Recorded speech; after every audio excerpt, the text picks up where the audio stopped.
registrations na makahabol. Actually, marami na po tayo. So, kahit na hindi pa nakapag-register yung iba at hahabol, mag-a-accept pa rin tayo pag meron pang slot.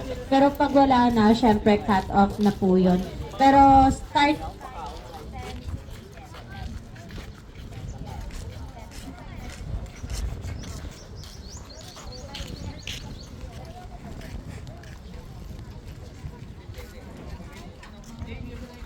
So alas 10 pa mag-start ang tournament. May time pa ta para mag-relax. So mag-relax ito na kasi alas 10 pa ang starting sa ila fishing tournament. Tuwari ang registration area Roa City Anglers. Pero na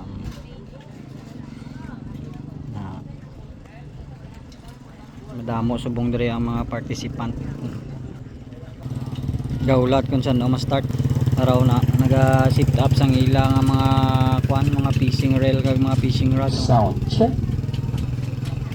So ang iban alas 5 are na diri, alas 4 pa lang ga-start na sila di sang fishing bisa wala pa naga-start ang tournament. Nag-start na sila fishing.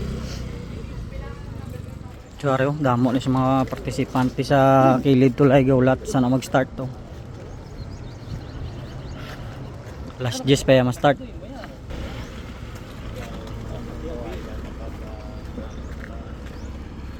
Paon siya, may mga paon sila nga balon nga pasaya ng iban mga tilapia.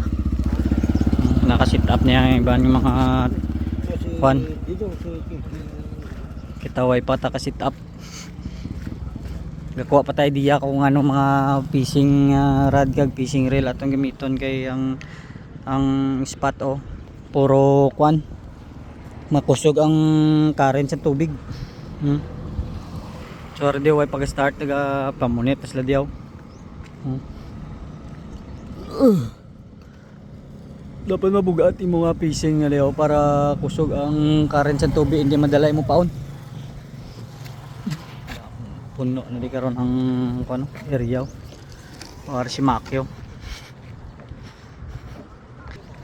Ari may mga number na diyo dire mag kuha ng mga 78, 79, 80, 81. Dire sila magtindog ang kada isa sa kuan. So basi wala ni halinalin kun dire ka na matunan amo na ni hasta mahapon imo nga pwesto diyo. May mga numero na 185, 86, 187 hasta 200, hasta 200. So atong iba shout out na kay Richard Amiliano. Ito siya. So nga mong paon na to ginuluman namon sa dagat na para hindi mapatay ambot lang kung mga buhi pa na kay duga puti na basi patay na si Richard Amiliano puro na fishing expert. Duwa ka. Pila dato 300 grams dapat imo makuha. Ay mga kwan, dapit sa kilo Hindi na pwede Pwede. So gambal. Tap naman kay excited na si Richard